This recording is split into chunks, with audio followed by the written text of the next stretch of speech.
This video is on teaching the head shy horse how to lower his head, and as you can see, he has a problem with me putting my hand on his poll, his ears, his head.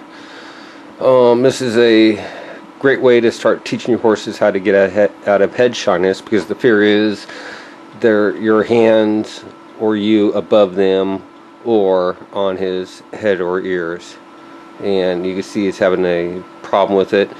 When you teach him how to lower his head, all of a sudden you're above his head and your hands are still on him. So it's a pressure release. I put my hands on his nose and on the back of his poll, and I am bringing his head towards me, because when you bring his head towards you, it teaches him how to stop dropping his head, because he has to bring his head down to some point when he brings his head to the side. So it's an excellent video. We'll go over the rest of the video. The rest of the video is poor quality when it came to the video, so we apologize about that, but we'll go through it. And so you want to put one hand on his nose, one hand on his poll, and as soon as he drops his hands, take your hands off. Here he's still having a big problem with me. Put my hand on his nose, on his back of his poll, but as soon as he drops his head, I release. So it's pressure release. There, he brought his head down. Then I'm going to release him, and pretty soon he'll just start dropping his head lower and lower and lower.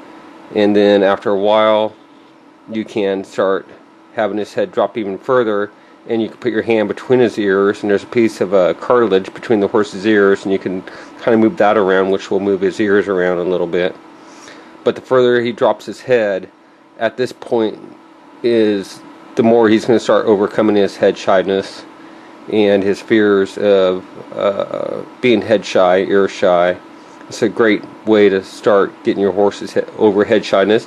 And plus, when it comes to bridling and haltering, you don't want to sit there and have to fight with your horse on the haltering and bridling every time.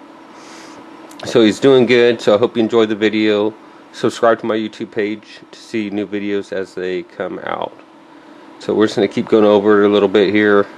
He's doing really well now, and he just keeps dropping his head further and further and further. This took probably about 45 minutes to get to this point, but pressure release, as soon as you put your hands on his poll and his nose and he drops his head, immediately let him go, and then do it again and again and again. Thank you.